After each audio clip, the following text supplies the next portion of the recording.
श्री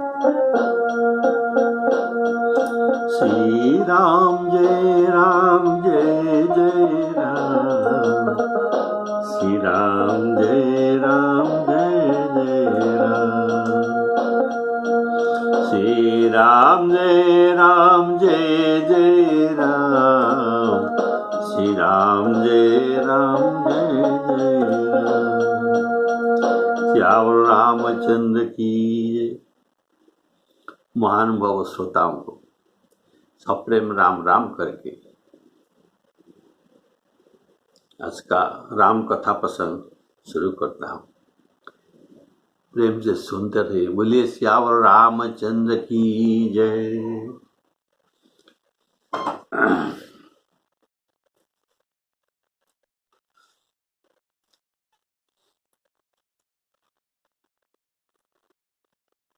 तो राम जी के बारात, राम जी के विवाह के लिए बारात राजा दशरथ ने लेकर चल रहे हैं। उसी बारात में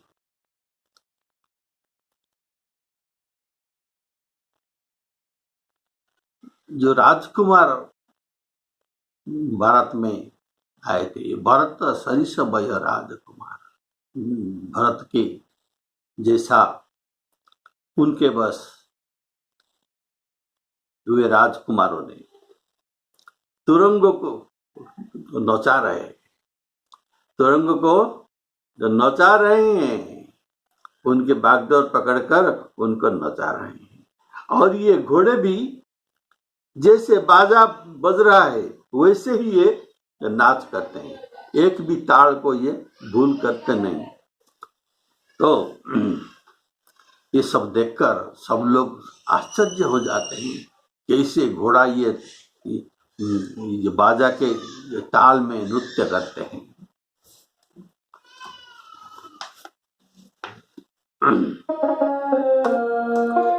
तुरंग नचावही कुंवर वर, अकनी मृदंग निशान, राम अकनी मृदंग निशान। नागर नर चित वही चकित,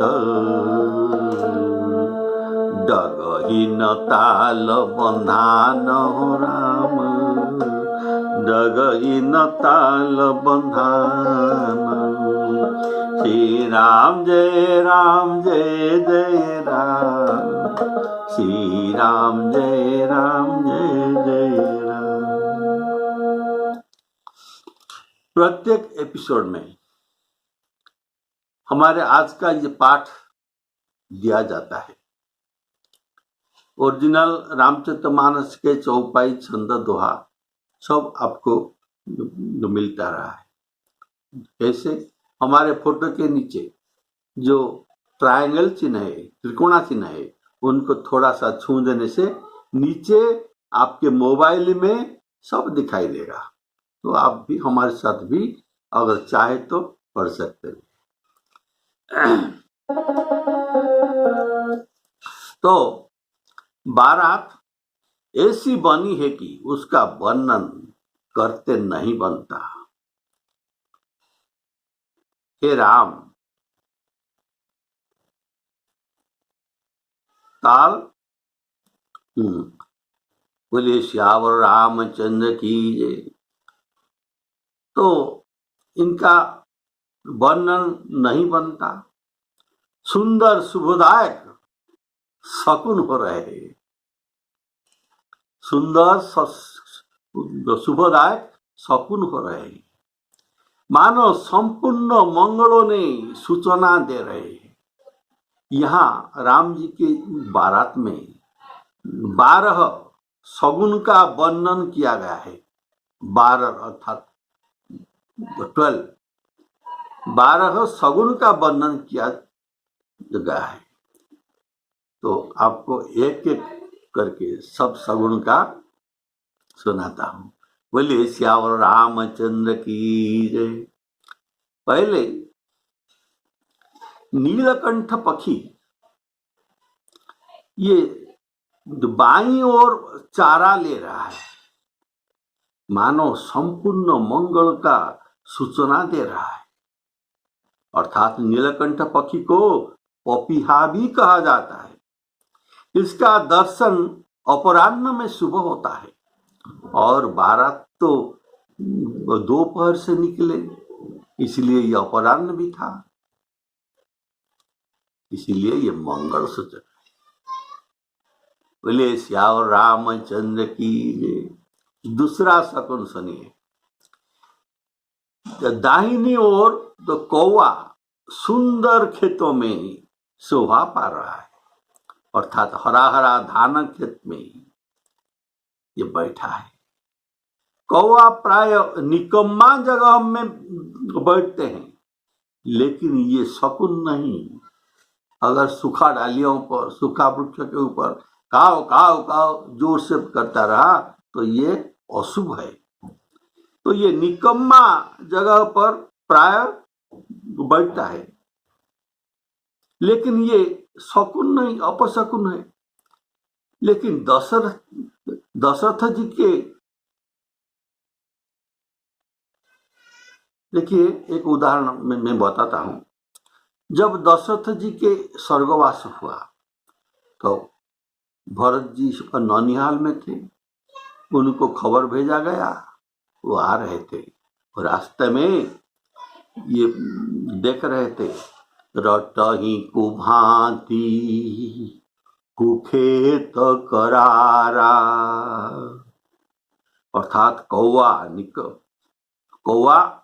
कुभांति तो कु जगह में बैठकर काव काव काव काव भयंकर रड़ी कर रहा था। ये था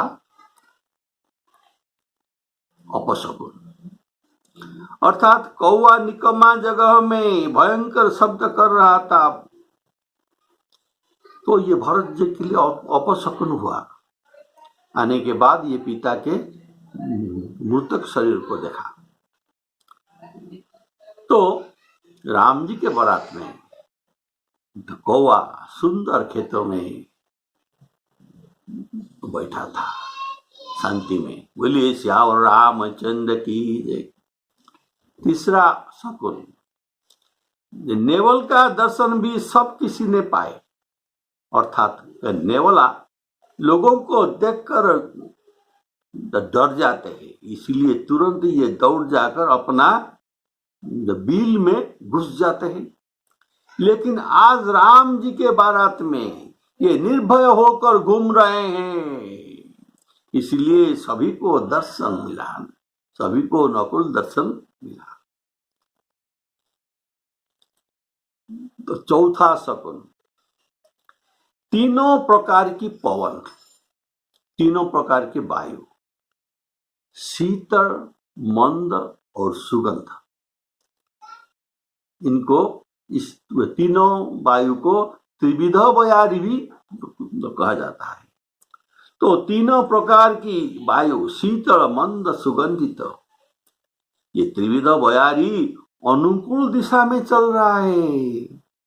अनुकूल दिशा अर्थात तो यात्रा करने के समय ये पीछे से आ रहे थे, ये सुंदर पवन पीछे से आ रहे थे। तो भाव है कि यात्रा में पीछे से आ रहा पवन ये शुभ होता है, जाओ जाओ जाओ। और सामने से आता हुआ वायु ये अपशकुन माना जाता है, कारण ये हमको रोकता है कि मत जाओ, ये कहता है कि मत जाओ। तो त्रिविध बयारी, शीतल, मंद और सुगंध, ये सबके पीछे आ रहे, पीछे से डुबा रहे थे। तो ये बहुत शकुन है। और पांचवा शकुन, नारी के 3 विशेषण यहां दिया गया है। देकर गोस्वामी जी कहते हैं, सघट सवाल आव बर नारी। सघट अर्थात जो घट के सहित, घट अर्थात कलश में पानी भरकर ये मथा में है, और सवाल उनके छोटा सा जो बालक को कांख में धरकर ये आ रहा है। सघट सवाल आब बरनारी अर्थात ये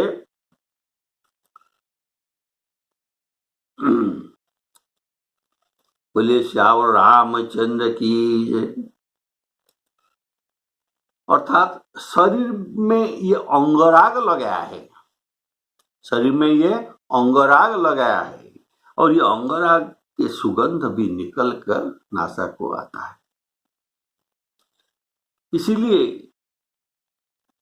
ये वायु हो गया सुगंध मंद, और ये बच्चे को लेकर आ रहा है कांख में, ऊपर में मस्तक के ऊपर इन्होंने कलश लिया है, इसीलिए धीरे धीरे आ रहा है, अर्थात मंद मंद चल रहा है। तो ये हुआ ना शीतल जड़, सुगंधित पवन, ये अंगराग से निकल रहा है, और ये वायु धीरे धीरे भी बढ़ रहा है, अर्थात ये शीतल मंद पवन हो गया। तो ये वायु के भी तो 3 गुण है, और वही 3 गुण नारी में भी है। वायु के 3 गुण और नारी के 3 गुण ये समान मिल जाता है, इसलिए उनको भी नारी आख्या दी है गोस्वामी जी। इसीलिए वायु न कहकर यहाँ बयारी कहते हैं, बयारी दीर्घिकार दिया, अर्थात ये भी स्त्रीलिंग हो गया। बोलिए श्यावर रामचंद्र की जय। तो और ये स्त्री सावित्री अर्थात सौभाग्यवती, तो कोख में ये बालक के लिए है, अर्थात ये बांझ नहीं है, इसलिए भी स्त्रियों का बच्चा होना ये भी उनके श्रेष्ठता में आता है।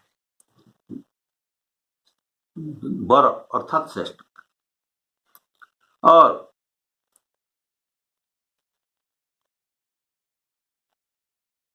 बोले श्यावर रामचंद्र की जय। अगर कोई वर नारी हो या जो भी हो, जैसा भी हो, अगर ये खाली घड़ा लेकर आगे आगे चल रहा है तो ये अपशकुन नहीं है। तो ये हुआ 5वां शकुन। अब 6ठा शकुन सुनिए। ये राम जी के बारात में ये सब शकुन लोगों को दिखाई देता है। लोमड़ी ये फिर कर अर्थात बारंबार ये दिखाई देता है, बारंबार लोमड़ी देखना रास्ते में फिर कर ये शुभ होता है। 7वां शकुन, गाय सामने खड़ी है, गाय उनके सामने खड़ी है और उनके बछड़ा उनका दूध पीते हैं। ये दूध पिलाती गाय ये शांत चित्त का लक्षण है, तो ये अत्यंत शुभ शकुन है। 8वां शकुन, हिरण की टोली, हिरण अर्थात हिरण की टोली या झुंड, ये बाईं ओर से निकलकर दाहिनी ओर आ रहा है। मानो सभी मंगल शकुन का समूह दिखाई दिया, ये बहुत शुभ है। इसका अर्थ है राजा दशरथ जी ने एक पुत्र के विवाह के लिए निकले हैं, एक पुत्र के विवाह के लिए निकले हैं, इतना सगुन हो रहा है तो एक पुत्र के विवाह में इतना शकुन क्यों? अर्थात सगुन कह रहा है आपके 4 पुत्र के विवाह हो जाएगा। बोलिए सियावर रामचंद्र की जय। ये नवम 9वां शकुन सुनिए। क्षेम करीब, क्षेम करीब क्या है? ये एक प्रकार सफेद रंग के चील, सफेद रंग के चील, इनके उनका मुख श्वेत और शरीर उनके कुमकुम वर्ण है। ये आकाश में मंडलाकार घूमता है। उनका नेत्र सुंदर, ये खेम खेम खेम खेम ऐसा बोलता है। खेम अर्थात मंगल, अर्थ आपके मंगल मंगल मंगल ही होगा। ये अत्यंत शुभ है।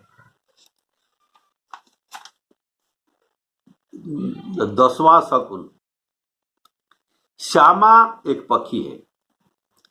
ये श्यामा बाएं तरफ दिखाई देता है और सुंदर पेड़ के पर दिखाई पड़ा। श्यामा एक सगुण पक्षी है।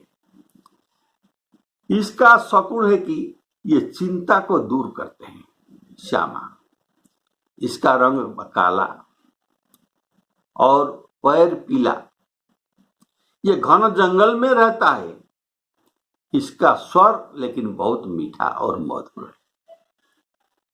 यह एक काला मुख वाला चील, काला मुख वाला चील है। ये खेमकरी का दर्शन, ये है खेमकरी का दर्शन में मनोवांछित फल मिलता है। और इनको उत्तम वृक्ष अर्थात रसाल अर्थात आम के पेड़, ये उत्तम वृक्ष, पीपल वृक्ष, बट वृक्ष, पाकर वृक्ष आदि ये वृक्ष परिदर्शन, तो ये अत्यंत शुभ लक्षण है। 11वां शकुन है क्या? दधी और मछली, ये सामने से आता हुआ देखा गया। अर्थात आने वाले लोग एक, लेकिन दधी और मछली दोनों को ये ला रहा है। मछली जीवित है और जल में पड़ा है, ये शुद्ध है। लेकिन मरा हुआ मछली शुद्ध नहीं है, तो ये दधी मछली शुभ है। इसीलिए तो भारत में जब जाते हैं तो दधी और मछली को भी एक भार कांवरी बनाकर, एक में दधी और एक में मछली लेकर भी जाते हैं। ये अत्यंत शुभ है। 12वां शकुन, 2 विद्वान ब्राह्मण हाथ में पुस्तक लिए सामने से आ रहे हैं। सामने से आ रहे हैं, इसका भाव है ये आपस में शास्त्र चर्चा करते हुए आ रहे हैं। और ये पंडित, ये दोनों ब्राह्मणों को देखना, पंडित ब्राह्मणों को, ये अत्यंत शुभ है। बोलिए सियावर रामचंद्र की जय। ये दशरथ जी का राम विवाह के बरयात्री है, बारात है। तो सभी मंगलमय, कल्याणमय और मनोवांछित फल देने वाले शकुन, सब शकुन मानो सच्चे होने के लिए एक ही साथ हो गए। अर्थात सगुन का समूह सोच लिया कि ये सगुन ब्रह्म का बारात है, इसी में सगुण ब्रह्म की मंगल तो अवश्य ही होने वाला है। हमारे यहाँ दिखाई देना और न दिखाई देना, इसमें कोई फर्क नहीं पड़ेगा।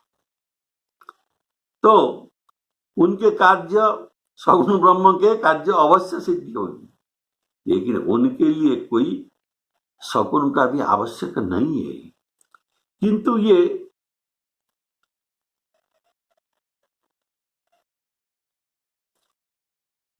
बारात में हम न जाने से भविष्य में हमें कोई मांगलिक नहीं मानेंगे।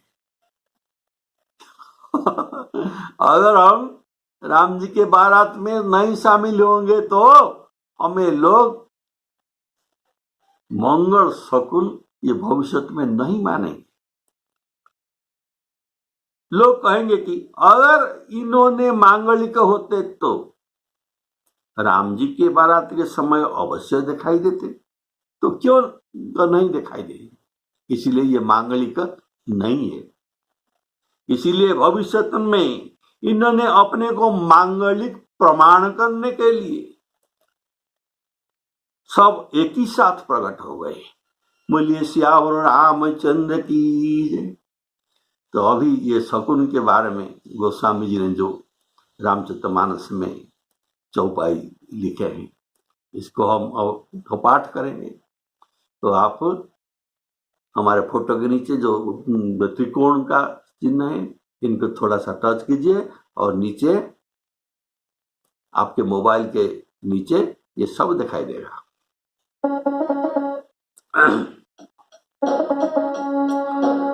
बनई न बरनत बनी बराता, बनई न बरनत बनी बराता, होहि सगुन मंगल शुभदाता, श्री राम जय राम जय जय राम, चारा चासु बाम दिशिले ही, चारा चासु बाम दिशिले ही। चारा चासु नीलकंठ पक्षी चारा चुग रहा है। चारा चासु बाम दिशिले मनऊ सकल मंगल कही देगी, दाहिन काग सुखेत सुहावा,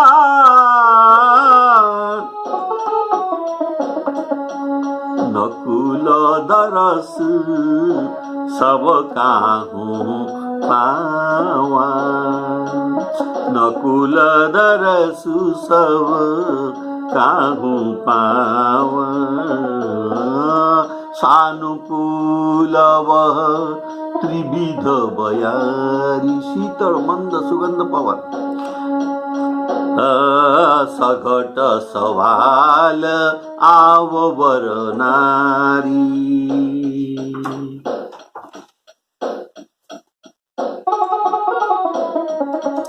लोवा फिरी फिरी दरसु दिखावा, लोवा फिरी फिरी दरसु दिखावा, सुरभि सन मुख शिशु ही पियावा, मृगमाला फिरी दाहिन आई, मंगल गण जनु दीन दिखाई, क्षेम करी कह क्षेम विषेखी, श्यामा बाम सुतर पर देखी, सनमुख आयु दधियरु मीना, कर पुस्तक दुई विप्र प्रवीणा, मंगलमय कल्याणमय अभिमत फलदाता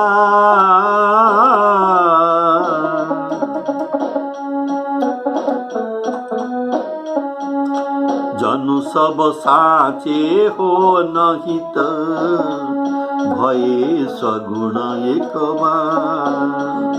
श्री राम जय राम जय जय राम।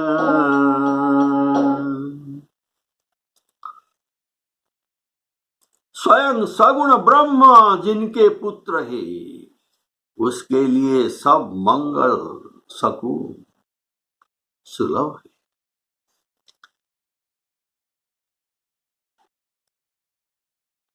शकुन मंगल और अमंगल भी होता है, शकुन मंगल भी होता है और अमंगल भी होता है, हो सकता है। लेकिन मंगल भवन अमंगलहारी जिनके पुत्र है, मंगल भवन अमंगलहारी श्री रामचंद्र जी इनके पुत्र है।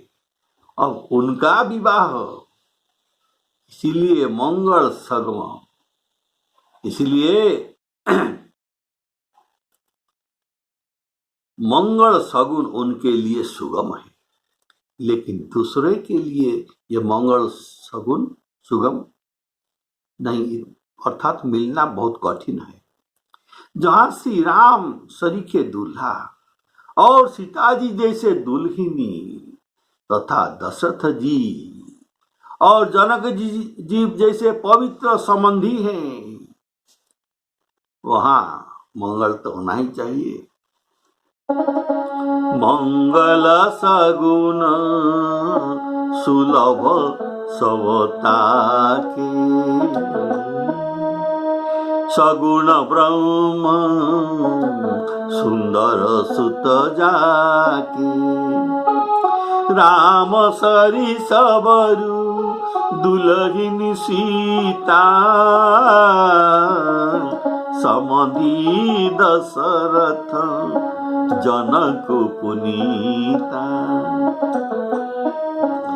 राम सरिस बर, राम जैसे बर, ये कहने का भाव। राम कोई मामूली बर नहीं है, जिनका नाम लेने मात्र से सकल अमंगल, इनका जड़ भी नष्ट हो जाता है। अमंगल का जड़ भी नष्ट, ऐसे है राम जी। जिनकर नाम लेत जग माही, सकल मंगल मूल नसाई। दुल्हन सीता अर्थात जनक सुकृत, सुकृत अर्थात पुण्य, जनक जी के पुण्य क्या है? जनक सुकृत मूर्ति वैदेही, दशरथ सुकृत राम धरे देही। ऐसा ब्याह सुनकर मानो सभी शकुन नाच उठे और कहने लगे, अब ब्रह्मा जी ने हमको सच्चा कर दिया। सगुन सब नाचे, अर्थात बारातियों को दर्शन करके। बोलिए सियावर रामचंद्र की जी। बारातियों ने सगुन को दर्शन करना चाहिए, लेकिन ये सगुन राम जी के बारातियों को दर्शन करने आए हैं, ऐसा गोस्वामी जी कहते हैं। और दर्शन करके ये सगुन सब कृतार्थ हो गए। ऐसे बारात है जिसमें सगुण नृत्य कर रहे हैं। यहाँ केवल राम जी के विवाह में भी ऐसा संभव है। इस तरह बारात ने प्रस्थान किया। घोड़े हाथी गरज रहे हैं, नगाड़े बज रहे हैं, नगाड़े पर चोट लग रहा है। यह सुनकर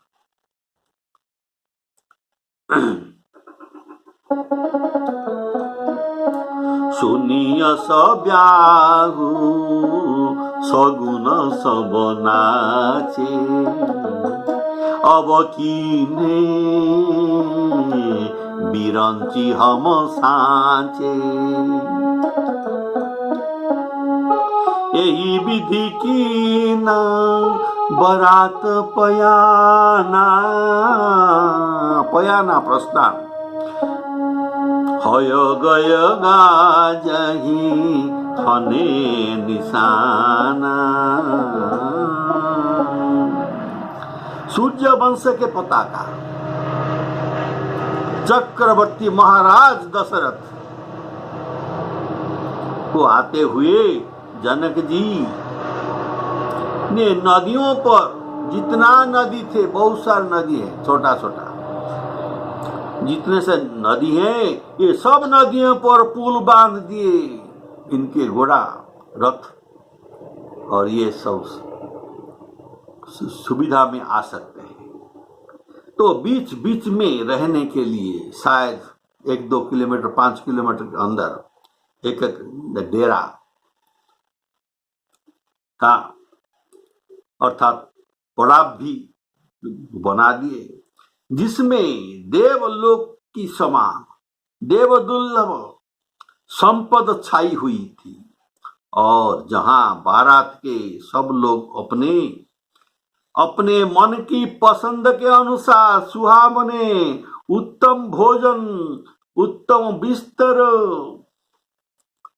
उत्तम वस्त्र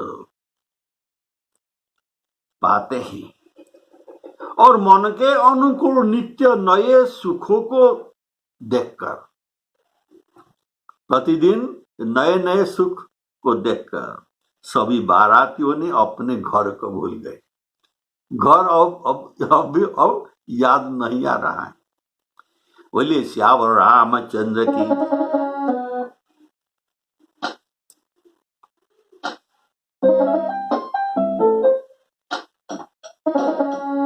आवत जानी भानु कुलकेतु, सरित निजनक बंधाए सेतु, बीच बीच वर बास बनाए, सुरपुर सरिस संपदा छाए। असन खाने का द्रव्य, बसन वस्त्र, असन बसन बर, असन शयन सव, बसन सुहाए। पावही सब निज निज मन भाई, नित नूतन सुख लखी अनुकूले, सकल बराती न मंदिर भूले। मंदिर भूले अर्थात अपना गृह को मंदिर कहा गए, तो घर का बन गए। आवत जानी भानुकुल केतु, जिसका भाव है कि चक्रवर्ती महाराज का आने में जनक जी का संदेह था, शायद ये नहीं आ सकते, लेकिन जब दूत उनके पास जाकर चिट्ठी देकर वापिस आया और उनसे जो समाचार ये सुना, इसीलिए दशरथ जनक जी आनंदित होकर ये नदियों में सेतु बना दिए। इसमें सिद्धियों का सहायता में ये नहीं बंधाए, ये अपनी खर्चे से ही स्वयं बंधाए सेतु। वहां ऐसे इंजीनियर थे जिन्होंने 3-4 दिन में सब सेतु का निर्माण कर दिए।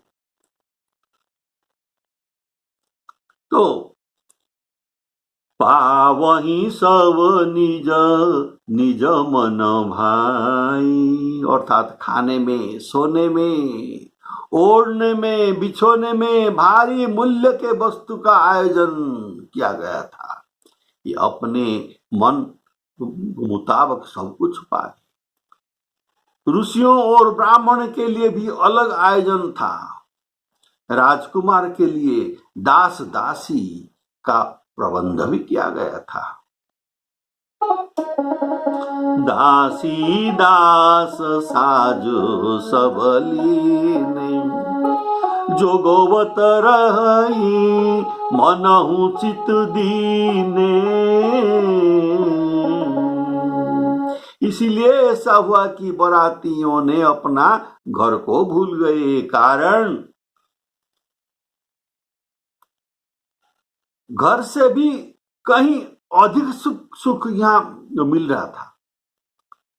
तो बड़े जोर से बजते हुए ये नगाड़ों की आवाज सुनकर ये श्रेष्ठ बारात को आती हुई जानकर, अर्थात ये बारात जनकपुर के पास पहुंच गए और ये नगाड़ों के वाद्य सुनकर जनक जी को मालूम हो गया कि अभी बारात हमारे नगर के निकट हो गई। इसलिए ये चतुरांगिनी सेना लेकर बारात को लेने चले। तो बारात को लेने के लिए चतुरांगिनी सेना का तो क्या जरूरत था? जैसे अमेरिकन राष्ट्रपति इंडिया को जब आते हैं, भारत को आते हैं, तब हमारी चतुरांगिनी सेना क्या करते हैं? इनको सैल्यूट मारते हैं। इनके लिए अलग बंदोबस्त होता है। तो इसीलिए राजा चक्रवर्ती अभी सोचे अमेरिकन राष्ट्रपति भारत को आ रहे हैं, तो इसलिए इनका सम्मान के लिए चतुरंगिनी सेना, अश्वारोही, रथारोही, गजारोही, पदाति किए चारों सेनाओं वहां उपस्थित होकर उनको सम्मानित करेंगे। इसलिए ये सबको लेकर चले।